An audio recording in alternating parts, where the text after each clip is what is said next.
네, 안녕하세요. 반갑습니다. 재정경제공동학술대회 제3분과 조세정책 방향의 좌장을 맡게 된 숙명여대 박종선 교수입니다. 오늘 그 국회 개원을 맞이해서 예산정책처와 5개 학회가 공동으로 진행하는 이런 뜻깊은 학술대회에서 제3분과 좌장을 맡게 된 것을 기쁘게 생각합니다. 저희 3분과에서는 2가지 주제를 다룰 예정입니다. 첫 번째 주제는 경제 전환기의 세제 개혁 방향이고요. 그다음에 두 번째 주제는 4차 산업혁명 시대 조세정책 과제입니다. 여러분들도 다 아시겠습니다만 요즘 우리가 이 코로나19로 인해서 아주 새로운 경험들을 많이 하고 있습니다. 또 인공지능, 블록체인, 빅데이터 등 새로운 기술 혁명으로 인해서 경제의 패러다임이 바뀌는 것을 또 목격하고 계십니다. 이런 시점에서 오늘 두 분의 그 발표는 이 조세정책 입안자들에게 아주 많은 시사점을 제공해 줄 수 있을 것으로 생각을 합니다. 먼저 오늘 발표를 맡아주실 두 분을 소개하겠습니다. 이성봉 서울여대 교수님 나오셨습니다. 심혜정 국회 예산정책처 소득법인세 분석과장님 나오셨습니다. 네, 그리고 오늘 토론을 함께 해주실 분들을 소개해드리겠습니다. 최원석 서울시립대 교수님 모셨습니다. 네, 전병목 한국조세재정연구원 조세정책연구본부장님 나오셨습니다. 오늘 3분과 진행 순서를 간략히 말씀드리겠습니다. 먼저 두 분께서 발표를 해주시고 토론자분들이 토론을 진행하는 것으로 토론을 진행하는 순서로 진행하겠습니다. 그 두 분 발표자께는 25분 시간을 드릴 거고요. 토론자분께는 각각 10분씩 시간을 드리겠습니다. 그러면 먼저 경제 전환기 세제 개혁 방향을 주제로 이성봉 교수님께서 발표해 주시고 다음으로 4차 산업혁명 시대 조세정책 과제에 대해서 심혜정 과장님께서 발표해 주시겠습니다. 먼저 이성봉 교수님 발표 부탁드리겠습니다. 발표 시간은 25분입니다. 감사합니다. 예, 반갑습니다. 오늘 이렇게 좋은 자리에서 발표를 하게 돼서 감사하게 생각하고 있습니다. 제가 이 발표 우리 정규환 세무학회 회장님으로부터 발표에 대한 제안을 들었을 때 좀 전반적인 세제 개혁 전체를 좀 다루고 싶었던 욕심이 좀 있었습니다. 그런데 너무 이제 방대한 내용들이 사실 담겨야 될 것 같고 여러 가지 사실 이제 문제들이 많이 있을 것 같아서 조금 좀 시기적으로 조금 좀 최근 좀 이슈가 되고 있는 글로벌 밸류 체인과 관련된 부분에 초점을 좀 맞춰서 기업 과세 측면에 기업의 투자를 활성화시킬 수 있는 그런 측면에다가 관점을 두고 제가 좀 준비를 했습니다. 먼저 글로벌 밸류 체인에 대한 얘기는 우리가 상당히 지금 많이 그동안 얘기가 되고 있습니다. 그래서 이제 잠깐 제가 말씀을 드리고요. 그게 세제와 어떤 관련들이 있을지에 대해서 말씀을 드리고 그 방향성들을 좀 제시해 보도록 하겠습니다. 글로벌 밸류 체인은 여러분들 잘 아시다시피 국제적인 제품 생산 및 서비스 공급과 관련된 부가가치 네트워크라고 할 수 있는데요. 이 그림을 보시면 이제 쉽게 이해하실 수 있습니다. 그래서 원재료를 서비스나 이런 인풋을 또 만드는 나라들이 있고요. 그리고 또 이제 다른 나라에 수출을 하고 또 수출한 것에서 반제품이나 부품들을 만들어내고요. 그게 이제 최종 제품으로 되고 또 다시 이게 소비를 위해서 수출되는 이런 일련의 과정들이 여러 나라에서 이제 수행이 되죠. 글로벌 차원에서 수행이 되고 있기 때문에 그 밸류를 창출하는 가치를 창출하는 활동들이 전 세계에 이제 이렇게 나눠져서 이루어지고 있는 현상이고요. 이거는 우리가 글로벌 경제가 상태까지 발전해 오는데 아주 결정적인 그런 역할을 한 것이라고 볼 수 있겠습니다. 그래서 여러분들이 뭐 더 쉽게 이해하시려면은 최근에 이제 월드뱅크에서 발표한 그 월드 디벨롭먼트 리포트에 보시면 이렇게 자전거를 하나 그려놓고 자전거의 부품들이 어느 나라들이 이제 그 부품들을 얼마큼 생산하는지를 보여주면서 자전거 한 대만 가지고도 전 세계 밸류 체인이 어떻게 구성되어 있는지를 쉽게 이렇게 이해할 수 있도록 제시하고 있습니다. GBC 관련된 국제적인 논의는 이미 최근 10년 전부터 미국, 독일, 일본 등 선진국하고요. 최근에 이제 중국까지도 나서서 이런 거대 경제 국가들이 이 글로벌 밸류 체인과 관련해서 자국 내의 밸류 체인들을 이렇게 구축하려는 그런 동향들이 이제 나타나기 시작했죠. 그래서 특히 이제 미국의 경우에 오바마 정부부터 이미 법인세 인하라든지 또 그 해외에 나가 있는 미국 기업들의 국내 복귀를 위한 그 리쇼어링 정책을 강력하게 추진을 했었죠. 독일도 이러한 그 EU 내 완결형 공급망 같은 것들을 구상을 했고, 일본도 마찬가지로 아주 강력한 지원 정책을 하고 있고요. 중국도 레드 서플라이 체인이라고 하는 전략을 추진하고 있습니다. 즉 국내에서 모든 걸 완결하겠다는 이러한 좀 정책들을 전개하고 있고요. 최근에 미중 무역 갈등과 관련해서 미국이 이제 중국 공급망 의존도를 낮추려고 하는 시도들이 있고요. 이런 그 논의들이 사실 이제 실제로 데이터로 이렇게 극명하게 나타나고 있습니다. 2005년, 6년, 7년 정도까지 지속적으로 상승했던 GBC 비중이 이제 그때부터 이제 꺾이기 시작했고요. 이게 코로나 사태 이후로 더 많이 이제 더 하향될 것으로 예상이 되고 있습니다. 전 세계 이제 그 GBC 참여 현황을 보면은 이제 저희 나라 같은 경우에 보면 이노베이티브 액티비티, 그러니까 이노베이티브한 그 혁신 가장 상위에 있는 그런 활동들을 수행하면서 글로벌 밸류 체인에 참여하고 있고요. 여기 보시면 이제 뭐 아프리카나 중동 지역 같은 경우는 이제 커머디티, 즉 그 이제 그 그러니까 원자재 같은 거죠. 이런 것들을 생산하면서 글로벌 밸류 체인에 참여하고 있고, 그래서 이제 아시아 국가들 같은 경우에 중국은 어드밴스드 매니팩처링하고 서비스가 지금 되어 있고요. 그 다음에 이제 동남아 국가들 같은 경우에는 제한적인 제조 활동을 통해서 이제 글로벌 밸류 체인에 참여하고 있습니다. 한국의 경우에도 이제 우리가 그 뉴턴 그 지원법들을 제정하고 최근에 또 이 부분에 있어서 강력한 제도들을 지금 준비하고 있고요. 사실 근데 이제 실제적인 제도의 그 운영을 통해서 실제로 유턴한 기업들은 그렇게 많지 않은 것으로 나타나고 있습니다. 특히 이제 작년에 저희가 그 일본의 수출 규제를 통해서 이 GBC에 대한 인식을 상당히 많이 이제 하게 됐죠. 그래서 공급망의 안정화를 정책을 추구하는 이런 정책들을 정부가 강력하게 또 추진했고요. 특히 소재 부품 장비 산업에 있어서 이런 그 국내의 그 서플라이 체인을 확보하는 그런 노력들을 전개를 해오고 있습니다. 정부에서도 이 중장기 조세정책 심의위원회를 개최해서 글로벌 밸류 체인 재편에 따른 정교한 어떤 인센티브 구조를 설계하겠다, 이런 제안을 하고 있습니다.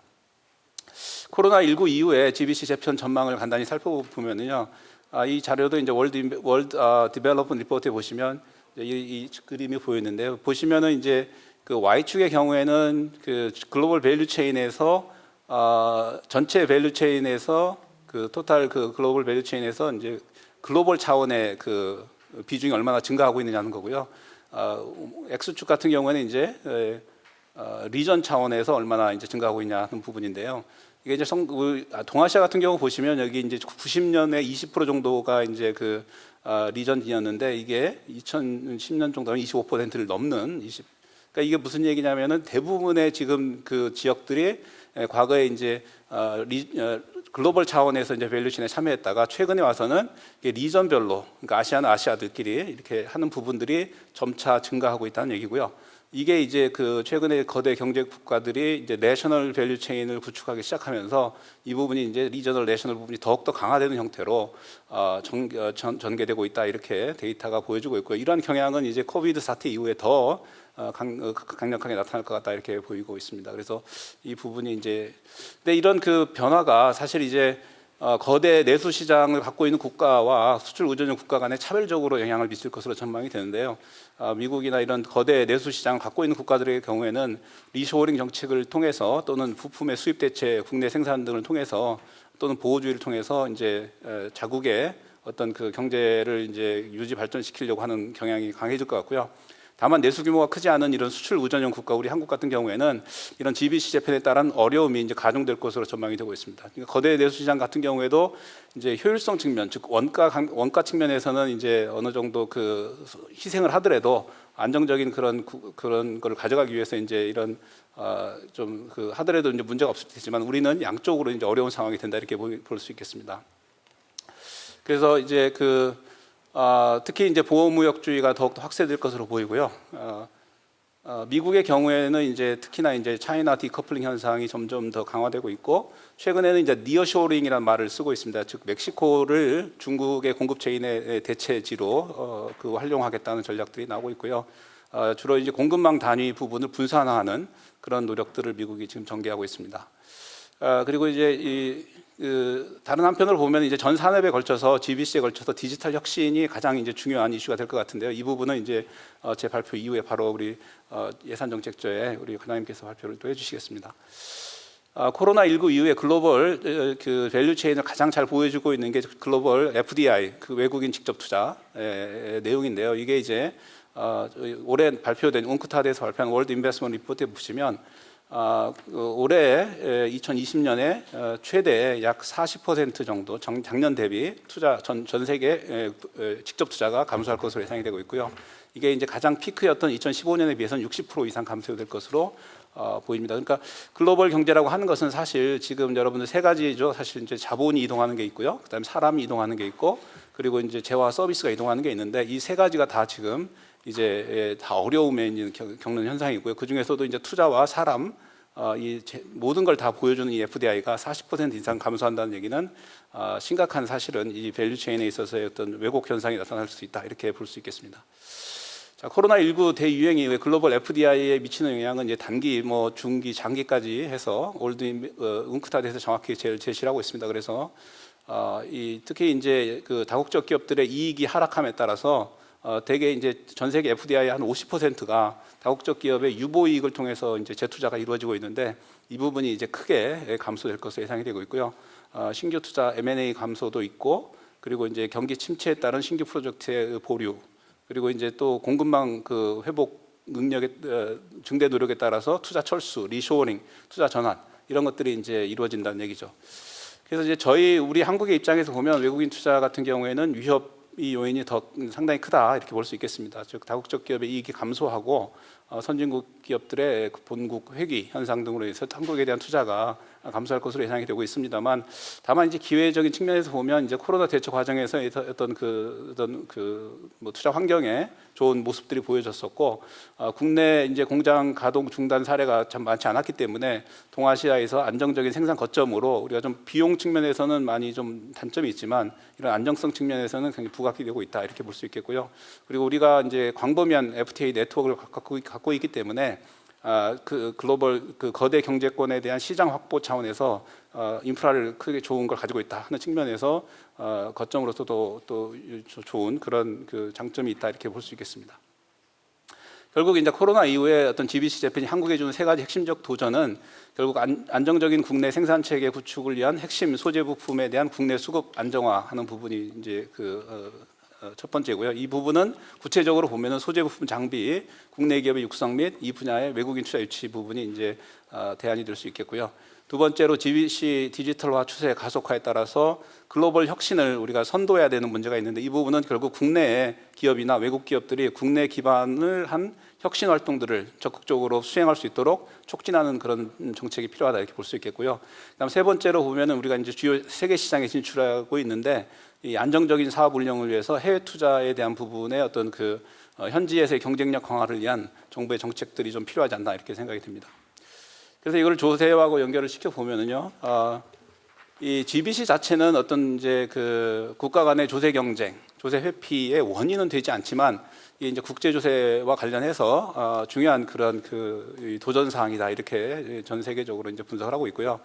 특히 이제 생산 요소의 이동성과 생산 과정의 세분화로 인해서 기업들이 이 조세에 굉장히 민감하게 반응할 수 있기 때문에 국제 협력이 요구가 되고 있죠. 그래서 사실 OECD에서 뱁스의 그런 노력 마련이 돼가지고 지금 이게 각 국가가 이를 받아들이고 있습니다. 그래서 그럼에도 불구하고 여전히 GBC 관련해서 국가 간 조세 경쟁이 어떤 불가피한 측면이 있다 이렇게 볼 수 있겠습니다.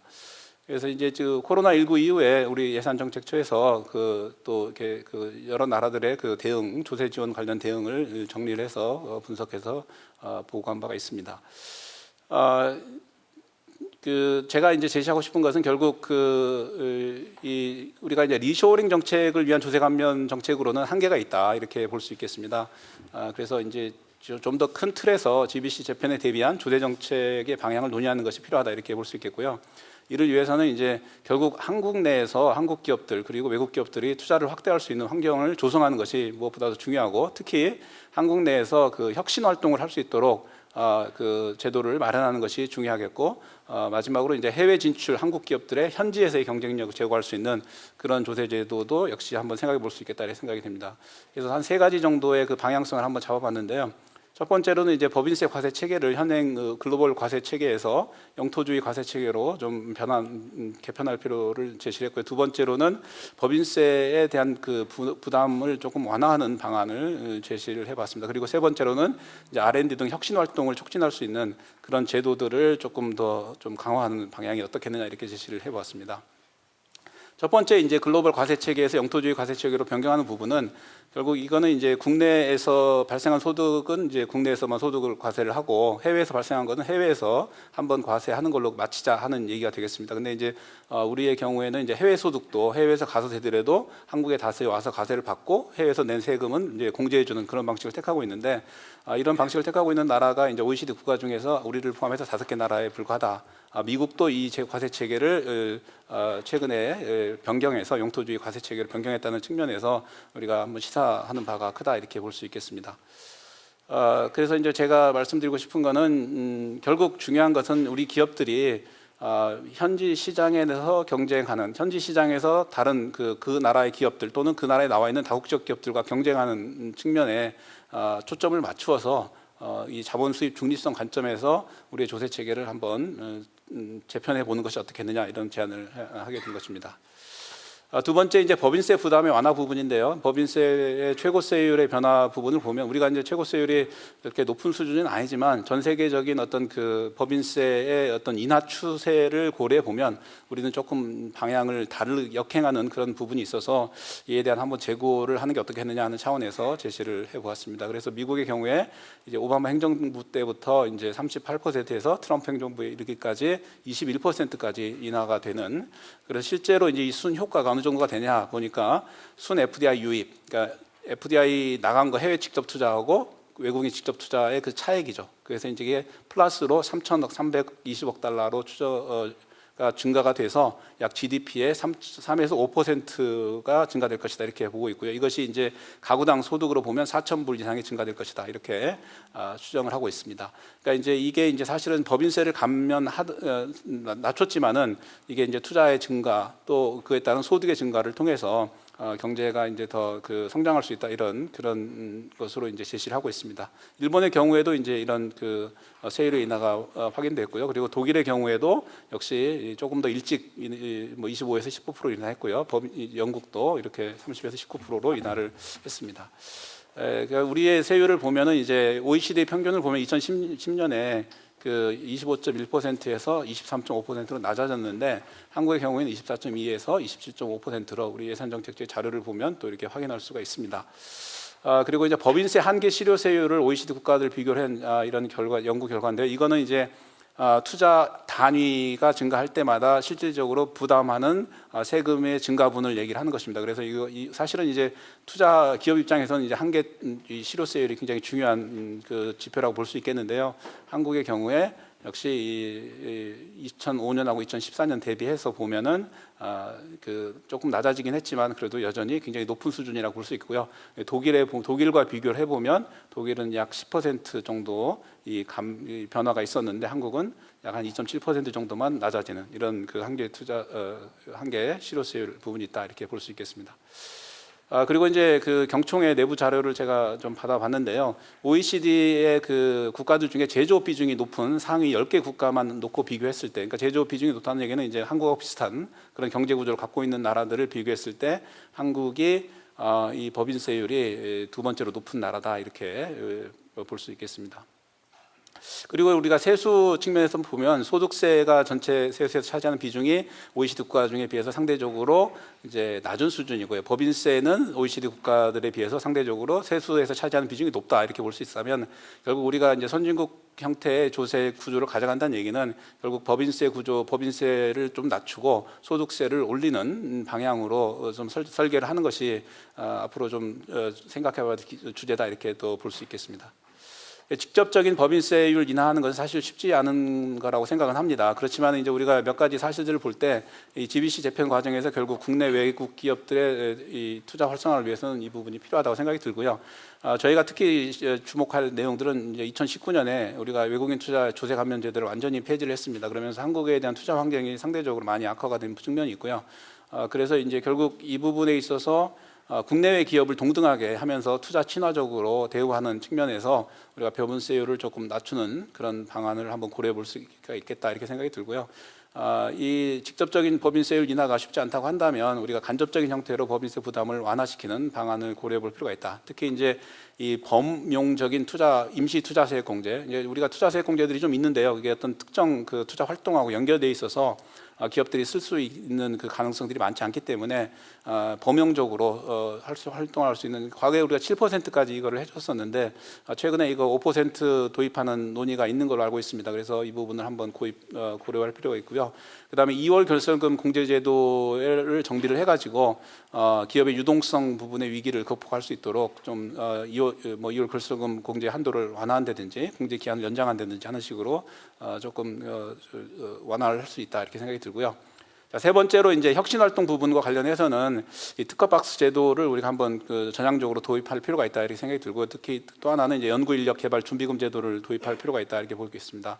우리가 이제 기존의 R&D 투자를 지원하는 제도들이 주로 이제 투입 측면, 그러니까 R&D와 관련된 비용을 지출하고 어떤 그 R&D 활동에 우리가 초점이 많이 맞춰져 있습니다. 세제 지원이. 근데 이거를 이제 그 특허를 이제 활용을 해서 사업화하는 부분에 대해서 발생하는 소득에 대해서 우리가 법인세를 감면하는 이 제도가 이제 특허박스 제도인데 유럽의 이제 주요 국가들이 이제 이런 특허박스 제도를 대부분 다 활용하고 있습니다.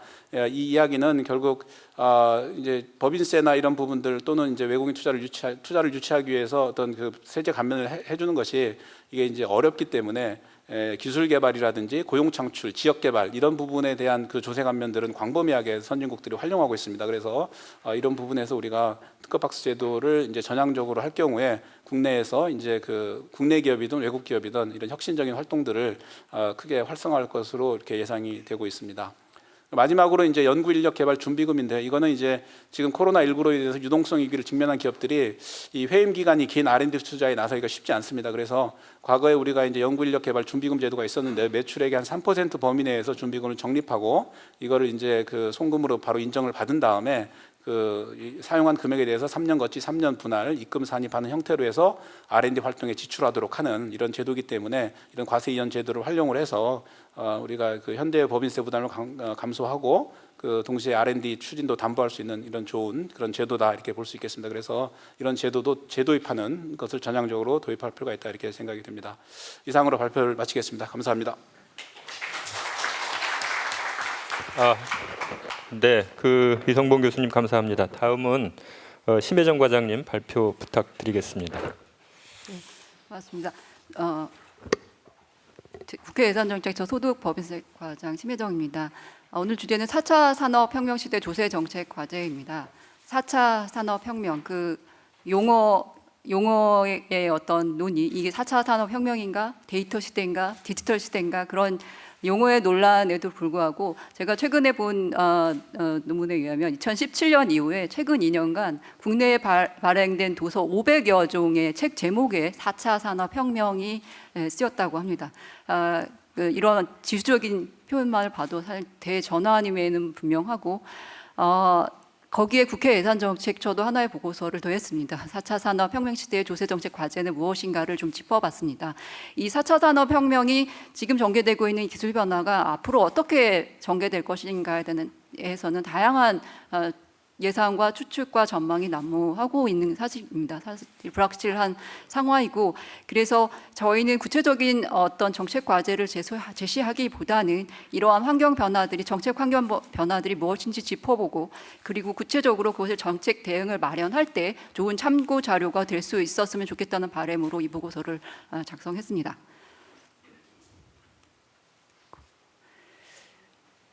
먼저 논의에 앞서서 아까 재정분과에서 어떻게 재정 조달 방안에 대해서 말씀하셨는데, 저희 오늘 화두를 어떻게 조달할 것인가에 조금 더 논의를 집중할 필요가 있다는 말씀으로 시작하고 싶습니다. 사실 정부의 세출 예산, 정부 예산 편성이나 국회의 심의, 그리고 여론이나 시민 단체의 감시도 세출 예산에 어떻게 써왔는 거, 어떻게 쓸 것인가에 집중된 게 사실입니다.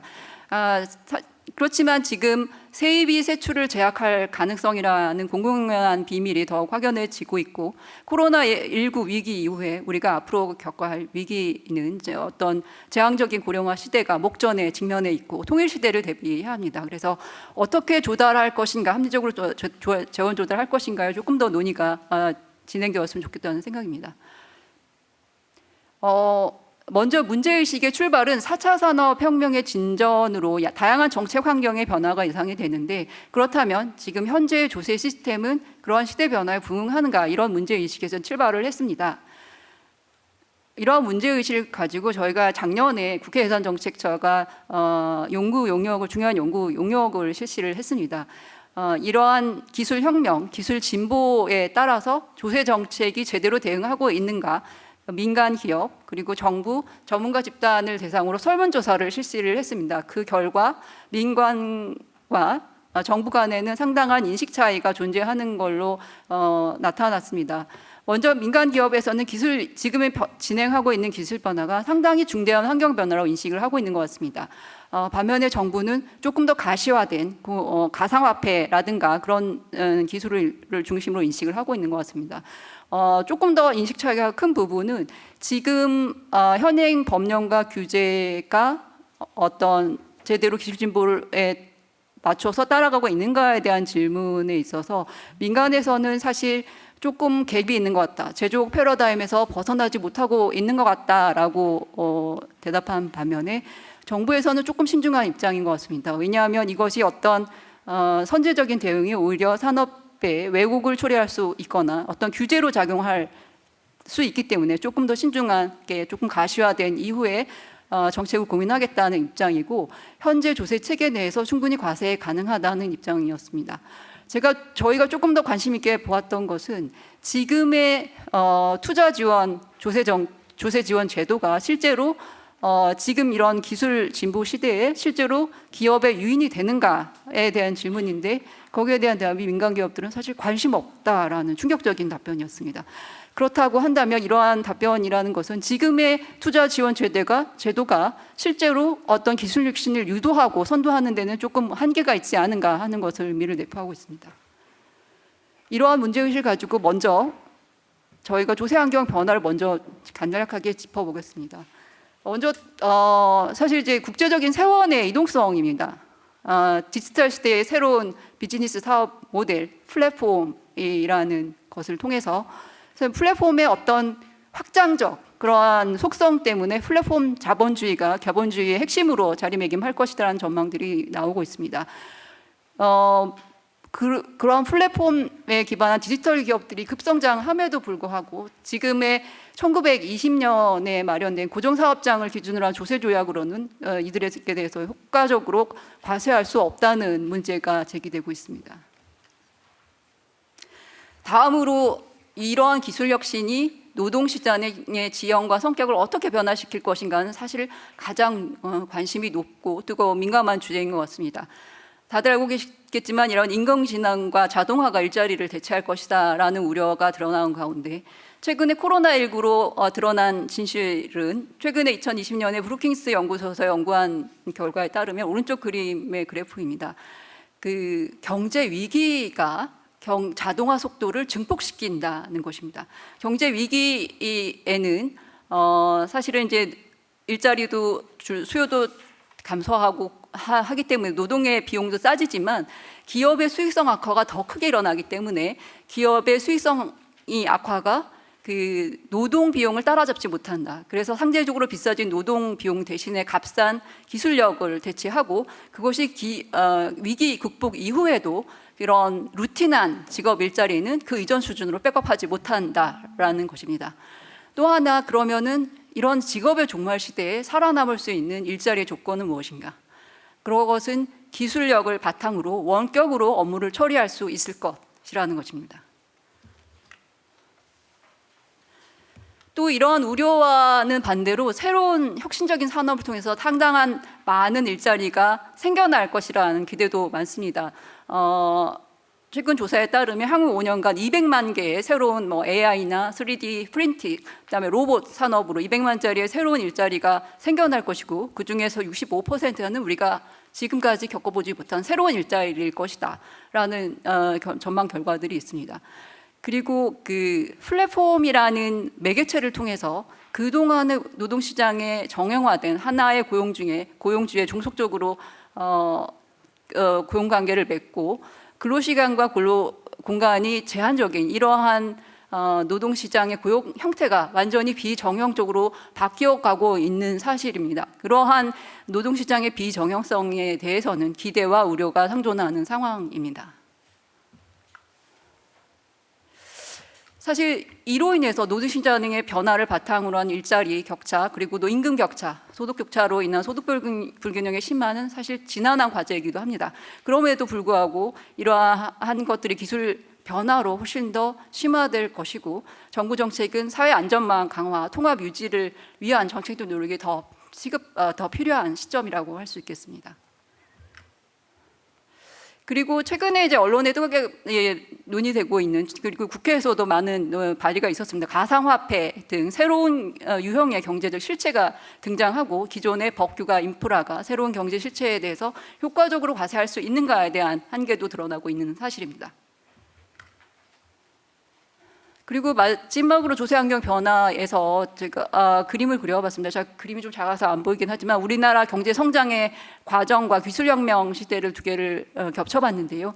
18세기에 증기기관을 산업혁명을 필두로 그다음에 미국이 이제 대두된 2차 산업혁명, 3차 산업혁명 과정 겪을 때 1차 산업혁명에서 사실 한국은 전혀 사각지대에 있었습니다.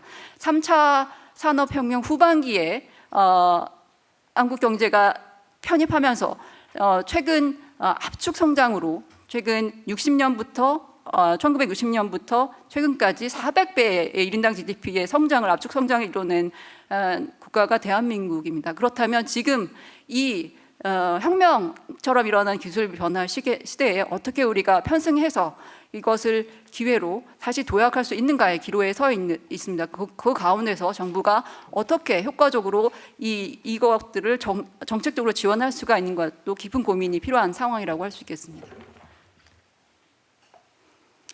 다음으로 조세 이슈를 조금 더 깊이 살펴보도록 하겠습니다.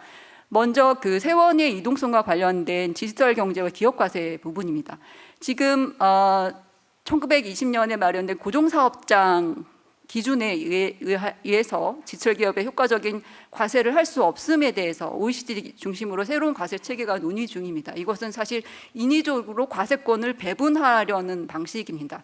그런데 이러한 방식에 대해서는 사실 국제적인 디지털 기업들이 상당히 지분 관계도 얽혀 있고 가격 체계도 얽혀 있고 그리고 어떤 마켓 쉐어링이 다 얽혀 있는 이 과정 속에 인위적으로 이렇게 배분하려는 이런 방식들이 사실은 어떤 픽션, 허상에 기반한 것일 뿐이다라는 비판이 제기되고 있는 상황입니다. 그럼에도 불구하고 디지털 기업에 대해서 유효세율이 이렇게 평균 일반적인 기업에 비해서 절반 이하로 떨어진 이 부분에서는 용서가 안 되는 그런 NGO 기업이나 독립적인 재정기구 그리고 경제학자들의 어떤 조금 더 진보적인 방식들이 제시가 되고 있고 사실은 2020년 말까지 OECD 중심으로 이러한 새로운 과세 체계 방안의 논의의 결과가 나야 되는데 그 중간쯤에서 어떻게 타협점이 모색되지 않을까 싶기는 하지만 그 가운데서 어떤 IT 기업을 본사를 두고 있는 미국 또 한국도 마찬가지일 것 같습니다. 그리고 디지털 기업들이 주로 활동하는 하는 유럽 그리고 텍스 헤이븐 지역이 있는 그 저개발 국가들 간에 치열한 과세권 전쟁이 예상이 되고 있습니다.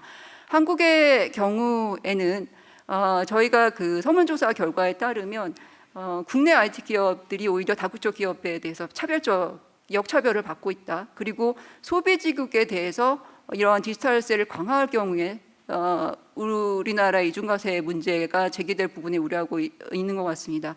사실 수출의 의존도가 높은 우리나라 입장에서 볼 때 소비지국의 과세를 강화하는 방안이 불리한 요소가 없지는 않은 측면이 있는 것 같습니다. 그래서 최대한 국익 차원에서 효율적으로 협의가 진행될 수 있도록 전략적으로 대응 방안을 모색할 시점인 것 같습니다.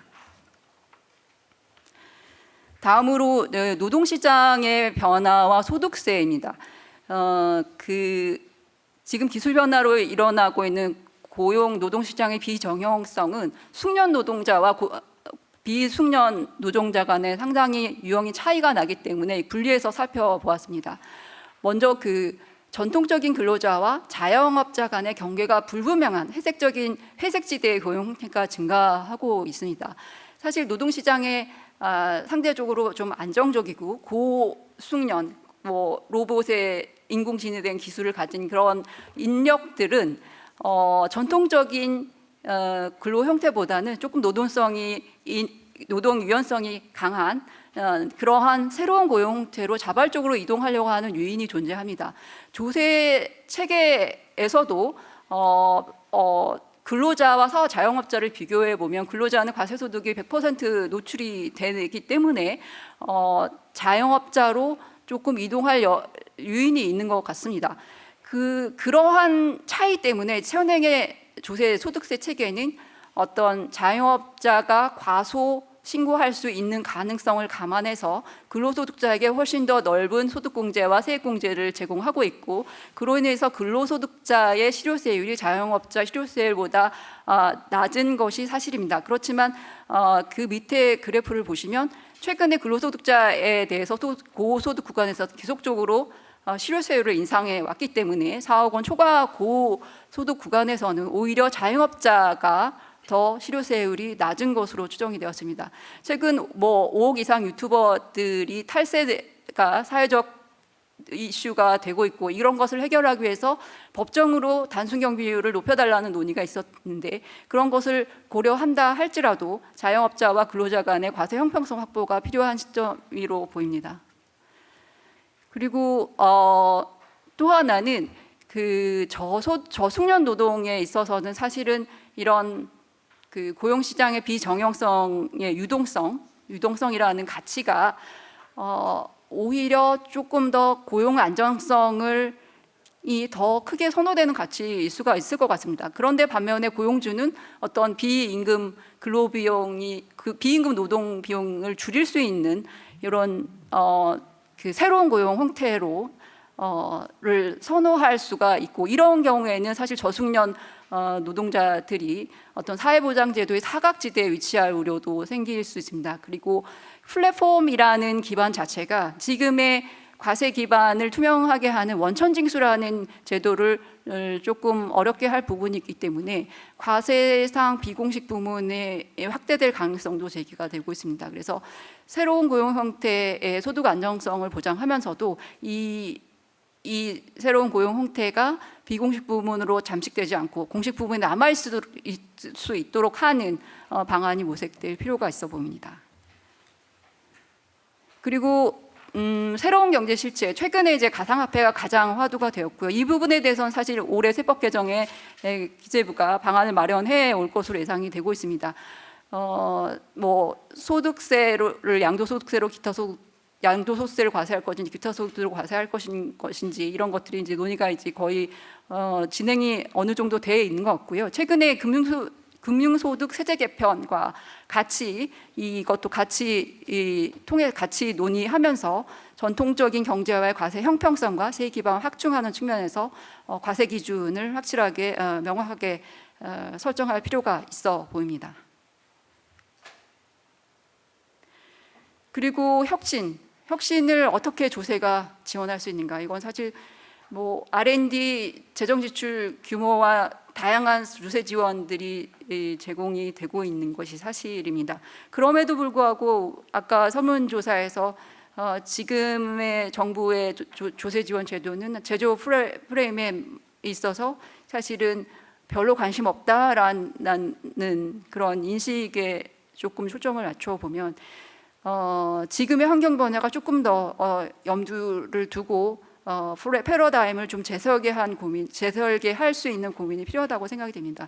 제조업이나 시설 투자 중심에서 인력 무형자산 중심으로, 그리고 공정별 구분이 불명확하고 제조 과정에서 완벽한 연결성 그리고 확장 가능성과 시너지 효과 등을 감안할 때 지금 특정 산업, 특정 시설, 특정 기업을 정부가 선제적으로 집중적으로 투자 지원하는 방식이 조금 개편될 필요가 있다고 생각합니다. 그리고 무엇보다 중요한 것은 사실 앞으로 이러한 기술 혁신 시대에서 더욱 첨예하게 예상될 것은 사실 인재 전쟁이라고 생각이 됩니다. 청년이 노동 시장에 참여하는 비율은 급속도로 떨어질 것이고, 그리고 고숙련, 고기술을 확보한 인재에 대한 수요는 아주 급증할 예상입니다. 그리고 인재 간의 격차도 심화되기 때문에 앞으로 이 고급 인력 기술 양성에 조금 더 초점을 맞출 필요가 있다는 생각입니다.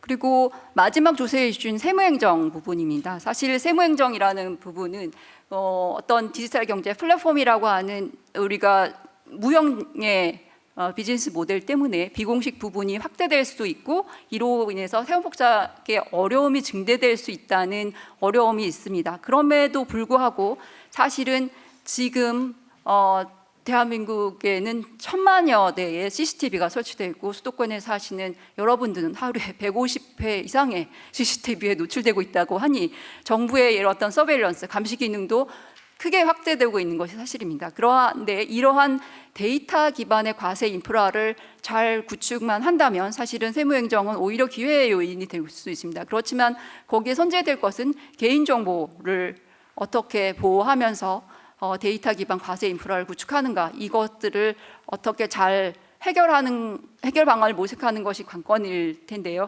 사실 어떤 기술의 편익을 위해서 어떤 인간의 조음성이 침해되고 사적인 영역이 침해돼서는 안 된다고 생각하지만, 이미 데이터 혁신 시대에 들어선 우리가 개인정보 보호를 위해서 이렇게 소극적으로 할 수는 없고, 개인이 정보 유출이나 해킹을 방지할 수 있는 기술력을 마련하고, 그리고 어떤 시행착오를 줄이는 방법이 필요할 것 같습니다.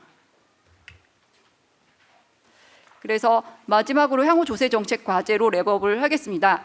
먼저 단기 과제로는 고용 형태, 소득 유형과 과세 형평성 확보를 위해서 고소득 자영업자의 필요경비 인정률에 대한 검토와 함께 저숙련 비정형 노동자에 대해서는 사각지도 해소를 위한 기업 유인책을 제공을 고려할 필요가 있습니다. 그리고 빅데이터 등을 활용한 과세 인프라를 구축함과 동시에 정부 부분의 신뢰성과 투명성을 제고를 하고 데이터 활용과 개인정보 보호 간의 사회적 합의가 필요해 보입니다. 가상화폐 등 새로운 형태의 경제적 실체에 명확한 과세 기준을 수립하고, 또 지금 열거주의 소득과세를 장기적으로는 포괄적으로 전환하는 방법도 장기적으로 고려할 필요가 있다는 생각입니다. 그리고 국제적인 다국적 기업의 조세 회피에 대해서는 국제적인 공조를 강화하되 새로운 과세 방안이 국내 기업에 미칠 영향을 면밀히 검토할 필요가 있다고 생각합니다.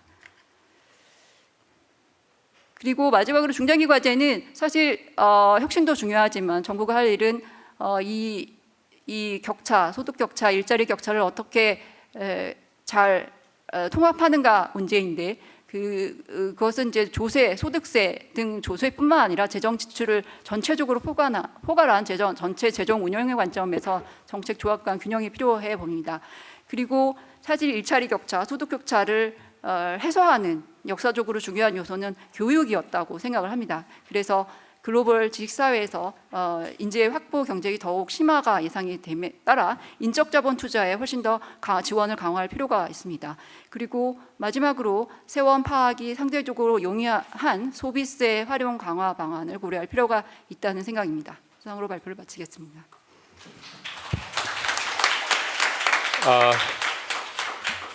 네, 그 두 분이 아주 내용을 함축적으로 정리해서 제 시간 안에 발표를 잘 해주신 것 같습니다. 이성봉 교수님께서는 그 코로나19로 인해서 글로벌 밸류체인이 재편되고 있는 상황에서 이에 대응하기 위한 기업의 조세 정책 방향 세 가지를 제시해 주셨습니다. 첫 번째는 법인세 과세 체계를 글로벌 과세 체계에서 영토주의 과세 체계로 개편하자 그런 의견을 주셨고, 그다음에 이제 두 번째는 그 법인세율 인하 또는 법인세 부담의 간접적인 완화 방안을 제시해 주셨습니다.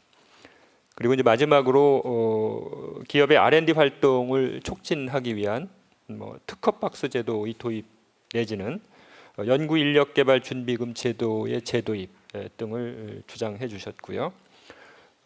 심혜정 과장님께서는 그 4차 산업혁명에 따른 주요 조세 이슈를 아주 잘 정리해 주신 것 같습니다. 그리고 그 향후 조세 정책 과제로서 고용 형태 또는 소득 유형 간 그 과세 형평성 확보라든지, 그다음에 새로운 경제 실체에 대한 그 과세 기준 명확화, 그다음에 소비세 활용 방안 강화 등 6가지를 제시해 주셨습니다. 이에 대해서 이제 전문가의 고견을 듣는 시간을 갖도록 하겠습니다. 먼저 최원석 교수님께서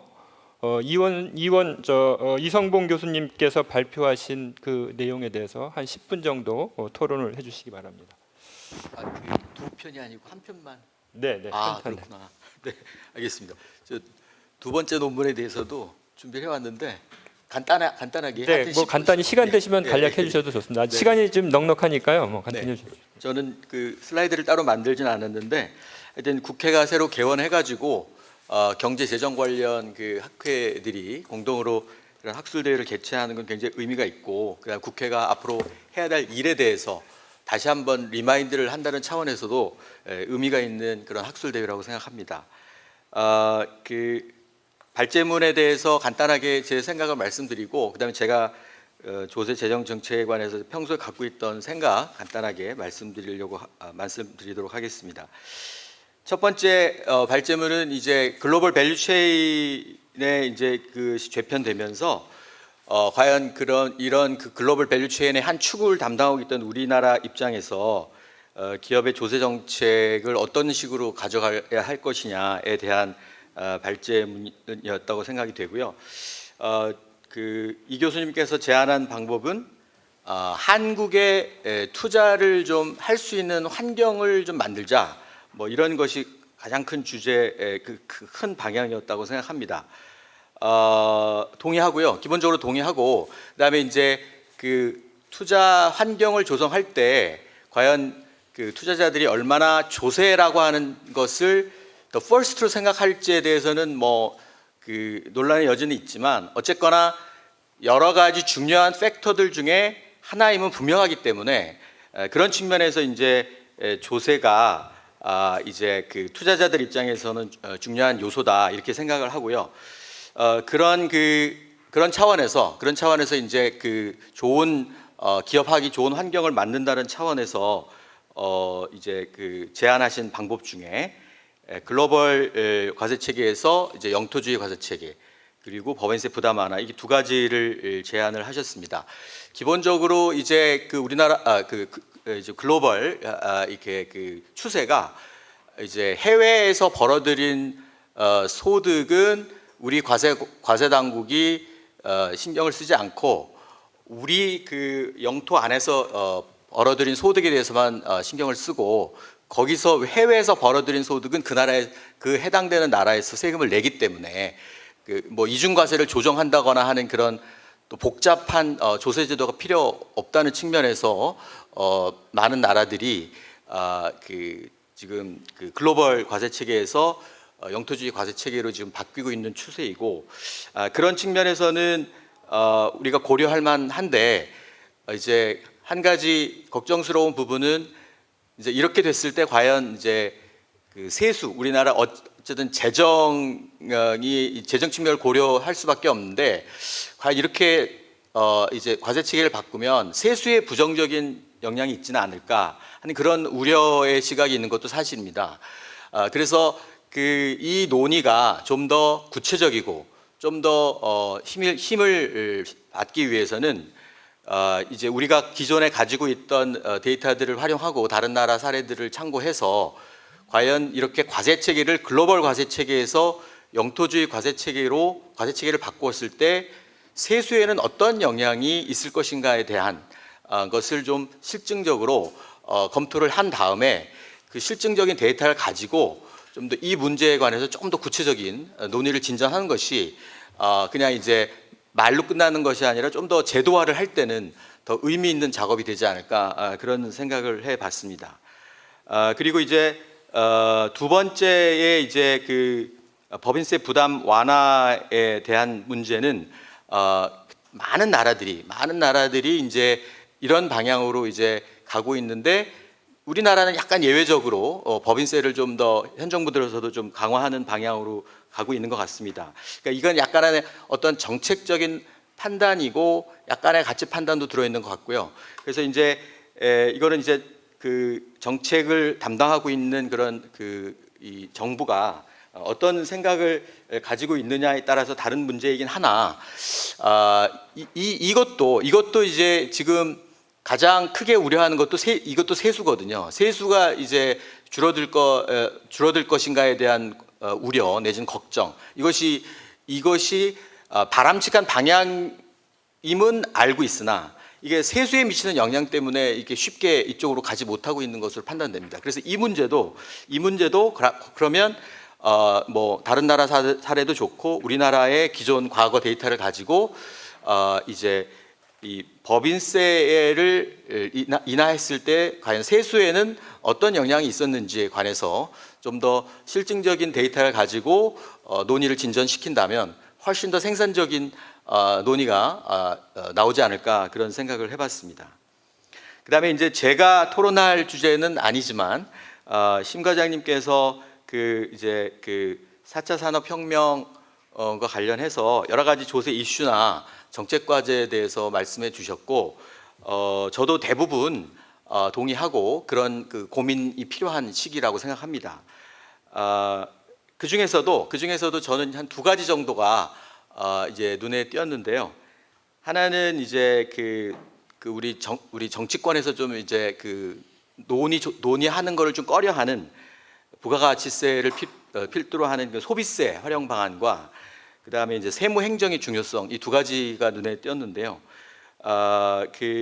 왜냐하면 지금 정부가 지금 하고 싶은 일이 많고, 그러면 결국 쓸 때는 굉장히 많아진다는 얘기고, 앞으로 점점 더 쓸 때는 많은데, 그러면 이거를 아까 심 과장님께서도 말씀하셨듯이 이거 어떻게 이 세입을 조달할 것인가에 대한 얘기는 많지 않고, 지금 현 정부는 특정한 고소득자나 아니면 부동산 관련 세지만 집중적으로 강화를 해가지고 오히려 국민들로 하여금 이제 뭐 조세 제도가 좀 더 안정적이고 보수적으로 운영이 돼서 예측 가능성을 제고해야 되는데, 너무 막 시시각각으로 막 제도가 바뀌고 이제 1년 후에 어떻게 될지도 모르고 하니까 이게 좀 더 국민들 납세자로 하여금 자신의 재산이나 부동산 운영과 관리를 조금 더 합리적으로 할 수 있어야 되는데, 어떻게 하면 늘어나는 세금 부담을 좀 피해 볼까 하는 그런 어떤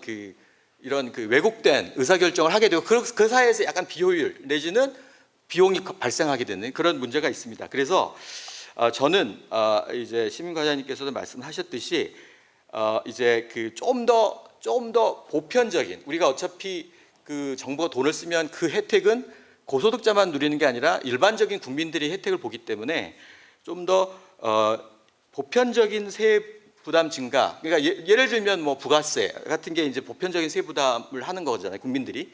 소득과 관계없이. 그래서 좀 더 안정적이면서 좀 더 이제 국가 입장에서 좀 관리가 용이한 그런 부가세 개선이 필요한데, 다만 이제 아까 심 과장님께서도 말씀하셨듯이 부가세가 뭐 세율이나 인상 같은 것이 이제 약간 역징적인 성격이기 때문에 여기에 대해서는 뭐 재정 지출 등의 폴리시 믹스를 이용해 가지고 그런 그 정책 조합을 통해서 해결하고, 그 다음에 국민들에 대한 지속적인 설득을 통해 가지고 이게 이제 이런 부가세 같은 것의 개편이 필요하다는 것을 좀 정직하게 알리고 설득하는 작업이 필요하다. 그러니까 이 지금 그 어려움을 회피하기 위해서 뭐 특정 고소득자만 집중적으로 이제 세액 부담을 높이는 것은 바람직하지도 않고 세 수입 측면에서도 이게 올바르지 않다고 생각하거든요. 그래서 좀 더 전공법으로 가는 것이 좋겠다고 생각이 됩니다. 그다음에 이제 마지막으로는 아까 전 세션에서도 여러분들이 얘기하셨는데, 지금 우리나라 재정 수지나 아니면은 국가 채무가 지금 최근 급격하게 지금 늘어나고 있습니다. 그래서 지금 정부에서는 지금 현 수준이 다른 OECD 국가들에 비해서 안정적이기 때문에 괜찮다 이렇게 얘기하는데, 현 수준이 문제가 아니고 그 추세가 문제입니다. 추세가 아주 급격하게 올라가고 있기 때문에 이것들을 지금 관리하지 않으면 결국 현 세대보다는 다음 세대가 결국 부담하게 되는 그런 결과가 되거든요.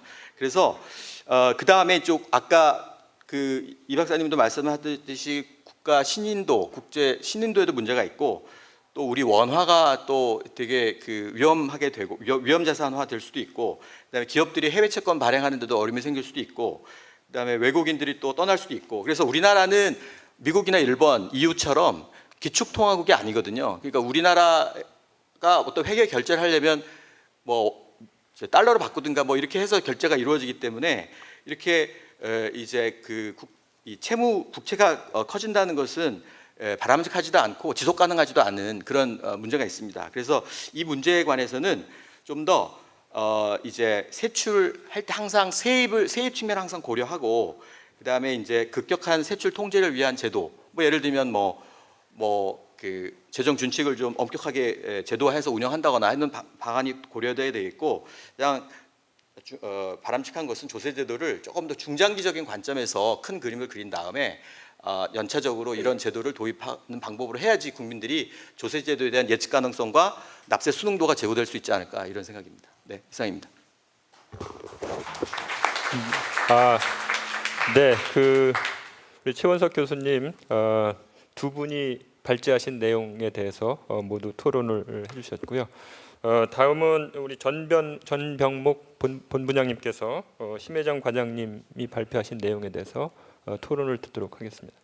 예, 한국조세재정연구원의 전병목입니다. 21대 국회 출범에 맞춰서 저희들이 생각해봐야 될 문제들, 중장기적인 문제에 대해서 논의해보는 것은 좋은 기회고 저희들의 바람직한 방향이라고 생각합니다. 특히 4차 산업혁명이라는 것은 아직까지 그 방향성에 대해서 누구도 자신 있게 말할 수 없고, 모호한 상태에서 조금씩 저희들이 논의를 통해서 진전을 이뤄 나가는 것은 정책을 준비하고 다듬어가는 데 있어서 되게 중요한 과제인 것 같습니다. 그런 차원에서 사실 뭐 작년에 과제를 했을 때 전문가 간담회 비슷하게 저희도 참여한 것 같기는 하는데요.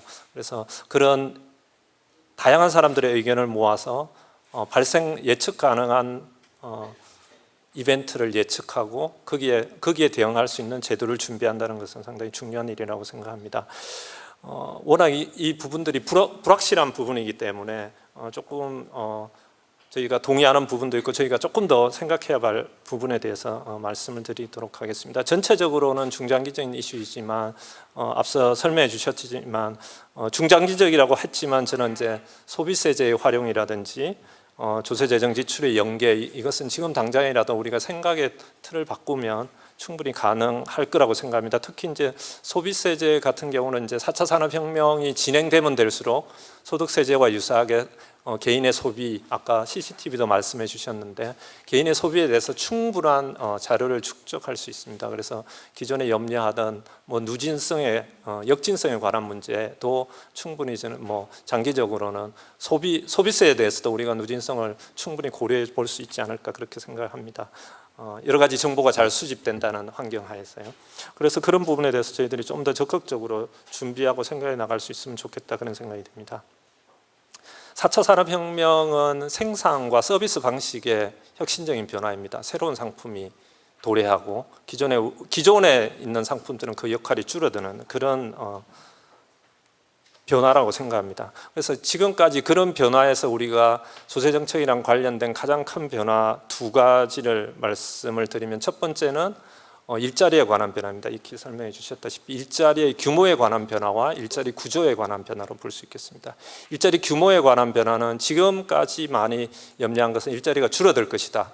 거기에 대해서는 초기에는 그랬지만 최근의 논의들은 그것은 결국 대체 효과와 보완 효과의 상대적 크기에 따라서 보완 효과가 크면 새로운 상품이 더 개발되면 일자리 총량은 그렇지 않을 수도 있다. 다만 대체 효과는 바로 나타나지만 결국 일자리가 줄어드는 것은 꼭 새로운 상품을 만들지 않더라도 기존 상품을 만드는 프로세스가 대체됨으로 인해서 일자리가 줄어드는 것은 바로 나타나지만 일자리가 늘어나는 것은 새로운 상품이 시장에서 흡수가 되고 수요가 늘어나야 되기 때문에 좀 시간이 걸린다 그렇게 판단할 수 있겠습니다. 그래서 그 부분은 사실은 우리가 노력해야 할 부분이다. 조금 더 보완적인 기술 개발이 이루어질 수 있도록 유도하고 노력해 갈 부분이다 생각이 들고요. 그는 기술 발전을 촉진시키는 그런 쪽으로 대응할 부분이고 저희들이 판단하기는 좀 어려운 것 같습니다. 두 번째는 이제 일자리 구조의 변화입니다. 일자리 구조는 크게 이제 여러 가지 방향으로 볼 수 있는데 초기에 나왔던 것은 저소득 근로자가 많이 줄어들고 프로그래밍하는 고소득 근로자가 뭐 그보다 적은 비율로 늘어날 것이다. 그것이 이제 일반적인 예측이었고요. 그래서 그런 것들은 사실은 소득세적인 측면에서는 큰 문제는 아니라고 봅니다. 왜냐하면 우리는 뭐 많이 버시는 분인데 누진적으로 많이 걷기 때문에 세입 측면에서는 큰 문제가 아닙니다. 다만 문제는 이제 사회 보장에 있어서 많은 일자리가 줄어들기 때문에 기존의 사회보험이 포괄할 수 있는 범위가 지금도 사각지대가 많다고 하는데 그게 더 늘어나는 결국 다른 재정 쪽에서의 부담이 늘어나는 그런 형태가 가장 큰 문제라고 볼 수 있겠습니다. 그래서 그런 쪽에 대해서는 정부의 부담이 더 늘어난다 그렇게 말씀을 드릴 수 있겠고요. 두 번째는 이제 소득 격차가 늘어난다. 그것은 뭐 앞서랑 비슷한 얘기가 될 것 같습니다. 그 다음에 저희들이 익히 볼 수 있는 것은 저소득 근로자가 축소되는 것은 맞는데 대신에 저소득 자영사업자가 늘어난다는 것입니다. 그것은 우리가 이제 쉽게 볼 수 있는 것인데 에어비앤비가 많이 늘어나고 플랫폼이 늘어나니까 원래 그 산업에 종사하던 근로자들이 주도들고 개인들이 그 시장에 많이 참여하게 됩니다. 왜냐하면 엔트리 그러니까 시장 참여에 대한 비용이 훨씬 줄어들기 때문에. 그래서 미국의 에어비앤비 효과를 분석한 논문에 따르면 호텔 산업에 있어서 저가 상품이 법인의 저가 상품 재고가 줄어들었다는 거죠. 그러니까 법인이 저가 상품을 가지고 개인 에어비앤비 개인 사업자와 경쟁할 수가 없다는 거죠. 비용 구조 자체가. 그래서 법인의 영역이 좀 더 하이엔드 마켓으로 이동을 하게 되고 저가 마켓은 개인 사업자들이 경쟁해서 소위 말하는 그 이득이 별로 없는 한계적인 상황으로 아주 경쟁이 치열한 그런 상황으로 바뀌게 되는 것입니다. 그 말씀은 뭐냐 하면은 저부가 그러니까 기업 부분이 조금 더 이동을 하고 저부가 같이 근로자들이 자영사업자들이 많이 늘어난다. 그 영향으로 인해서 사회보험 수입은 정부는 이제 지금에 따른 자영사업자라고 보면 사회보험료를 걷기가 조금 어렵기 때문에 새로운 방안이 도출되지 않으면 사회보험 수입은 많이 줄어들게 된다. 그렇게 말씀을 드리겠습니다. 그래서 이런 부분들은 우리가 향후에 조금 더 지금도 고용보험에 관한 부분에 있어서 현재 근로자와 같은 방향으로 고용보험을 확대하는 방안을 검토할 수 있는데요. 그것은 상당히 조금 어려운 걸로 보입니다. 왜냐하면 아시다시피 자영사업자는 근로의 수준 정도로 우리가 판단하기가 어렵습니다. 그분이 시장의 상황에 의해서 소득이 줄었는지, 본인이 근로 공급 시간을 줄였는지, 일하는 시간을 줄여서 그렇게 된지 사실상 판단하기 어렵기 때문에 전일 근로를 가정한, 그러니까 그 생활을 하기 위해서 많은 시간을 근로할 것이라는 암묵적인 가정하에서 이루어진 기존의 근로소득자에 적합한 사회보험제도랑은 조금 다른 형태의 제도가 구성되어야 되지 않을까 그렇게 생각이 듭니다. 일자리 구조는 이제 그렇게 볼 수 있겠고요. 그래서 일자리 구조는 결국은 저소득 자영사업자들이 많이 나라서 크게 부담이 될 것이다 그렇게 보고, 그다음 두 번째는 이제 법인 부분의 변화입니다. 법인도 사실은 뭐 두 가지 측면에서 볼 수 있을 겁니다. 첫 번째는 법인 부분에 있어서의 수익성 격차입니다. 그것은 이제 두 가지로 나눠 볼 수 있는데요. 하나는 플랫폼 기업과 비플랫폼 기업입니다. 아까 말씀드렸다시피 플랫폼 기업은 네트워크 효과에 의해서 독점화가 더욱더 심화될 것입니다. 우리나라에서 뭐 플랫폼, 그러니까 독점화는 심해지고 소득은 늘어날 것입니다. 그러나 그 독점 기업의 장기적인 안정성은 떨어질 것입니다. 왜냐하면 새로운 아이디어로 새로운 플랫폼이 나오게 되면 금세 이게 뒤집어질 수 있습니다. 기존은 여러 가지 설비 투자라든지 이런 걸로 인해서 어느 정도 엔트리 배려가 있었는데, 플랫폼 기업은 사실은 그런 엔트리 배려가 훨씬 더 낮아지기 때문에 독점 기업이 늘어나지만 그 독점 기업의 영속성은 지금과 다르게 많이 빠른 시일 내에 챌린지 받을 것이다 그렇게 볼 수 있고요. 두 번째, 그렇기 때문에 변동성이 되게 클 것이라는 것입니다. 법인의 수입 부분이 변동성이 크다. 또 마찬가지로 비플랫폼 법인에 있어서는 그 수익성이 떨어질 것이라는 거죠. 왜냐하면 플랫폼을 통해서 기존에 로컬적으로 경쟁하던 것을 전 세계 기업들과 같이 경쟁을 해야 될 것입니다. 그래서 개인의 참여도 있겠지만 비플랫폼 기업과 플랫폼 기업의 영향이 다르게 나타날 것이다 그렇게 볼 수 있겠습니다. 그렇다면 우리가 이제 플랫폼 기업을 그러면 법인세적으로 어떤 영향을 미칠 것이냐, 법인 세입을 안정성이 되게 떨어질 것입니다. 증가할 수도 있겠지만 그것이 큰 변화가 있을 수 있겠고, 대부분 내수를 중심으로 하는 플랫폼들은 개인 자영업자들이랑 그 프로핏을 나눠야 되기 때문에 수익이 떨어질 가능성이 있습니다. 물론 우리 국내 기업이 세계적인 플랫폼을 만들어서 전 세계 시장을 지배하게 되면 훨씬 더 많은 수익을 얻을 수 있겠고요. 그래서 다만 그런 변화들이 상당히 크게 나타날 가능성이 있다. 그래서 세입 측면에서는 되게 안정성이 떨어질 것이다. 저는 그렇게 생각이 들고 있습니다. 그래서 그런 부분에 대해서 대응하는 방안으로 앞서 말씀해 주신 소위 말하는 영토주의 과세, 지금 거주지 과세가 사실은 미국이 가장 잘 거주지 과세를 잘 할 수 있는 두 분이서 1분이라고 따라주시네요. 그래서 가장 잘할 수 있는 미국이 포기했기 때문에 우리나라도 적절한 시점에서 그것에 플러스 마이너스를 계산해 볼 필요가 있다. 그런데 그게 제일 어려운 문제가, 저희들이 계산해 보려고 하는데 제일 어려운 문제가 무엇이냐 하면 기업 활동에 있어서 해외 부분과 국내 부분에 구분이 안 돼 있다는 것입니다. 여러 가지 자료가 전혀 구분이 되어 있지 않습니다. 그래서 법인세에서 실효세율 논쟁에 있어서도 우리나라 법인세 실효세율이 낮다. 그 말의 또 반론은 부모의 해외 들여오는 수입이 들어와서 그렇다. 분자만 외국 납부 세액 공제를 고려해 주면 뭐하냐. 부모가 늘어난 것도 같이 고려해줘야지. 이게 논리가 서로 이쪽 저쪽이 사실은 서로 완전히 한쪽으로 쏠리기 어려운 그런 구조에 있습니다. 그래서 데이터를 조금 더 그런 부분에 대해서 생산해낼 수 있는 방향으로 해주는 것이 필요하겠다 그렇게 생각이 들고요. 그 다음에는 이제 기술 개발에 관해서 이제 조세 정책이 할 수 있는 것들은 사실은 별로 없다고 생각합니다. 왜냐하면 이 4차 산업혁명이라는 것이 우리가 예측하기 어려운 방향으로 가는 게 4차 산업혁명의 특성이라고 알고 있습니다. 그래서 예측할 수 있으면 좋은데 정부의 역할은 조금 더 제너럴한 쪽으로 가야 될 것이고 조금 더 그 토대를 만들어주는 쪽으로 가야 되지 않겠나 그런 생각이 들고요. 사실은 특정한 방향을 정해서 유도하는 것이 오히려 다양한 시도를 축소시키는 그런 부작용도 있을 수 있을 것이다 그런 생각이 듭니다. 어쨌든 여러 가지 가능성에 대해서 얘기하고 그렇지 않을 가능성을 또 짚어보는 것이 우리가 4차 산업혁명에 대응하는 올바른 자세가 아닌가 그렇게 말씀을 드리겠습니다. 예, 감사합니다. 네, 그 두 분 토론 감사합니다. 저희가 한 5분 정도 시간이 남았는데요. 그 발표자들께서 지금 토론하신 분들에 대한 토론 내용에 대해서 간단하게 한 1분씩 정도만 의견을 좀 주시죠.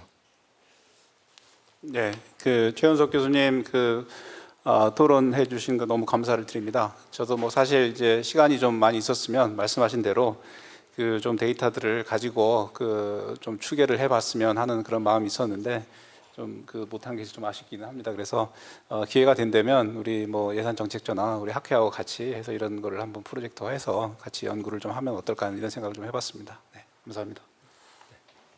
네, 심혜정 과장님. 저는 뭐 특별히 드릴 말씀은 없는데 저희가 준비한 자료에 대해서 중요한 점을 더 강조해 주시고 또 빈자리를 조금 메꿔 주시는 토론에 대해서 감사드리는 말씀으로 마무리하겠습니다. 네, 지금까지 오늘의 마지막 주제 조세 정책 방향에 대해서 발표와 토론을 들었습니다. 오늘 발표해 주신 이성봉 교수님, 그다음에 심혜정 과장님, 토론을 맡아 주신 최원석 교수님, 전병목 본부장님께 감사의 말씀을 드립니다. 오늘 국회 개원을 맞아서 국회 예산정책처와 5개 학회가 공동으로 경제와 재정정책 방향에 대한 진지한 토론을 나누는 아주 의미 있는 하루였다고 생각을 합니다. 늦은 시간까지 자리를 지켜주신 여러분들께 감사의 말씀을 드리고요. 오늘 마지막 발표와 토론 여기서 모두 마치겠습니다. 감사합니다. 예, 수고해 주신 박종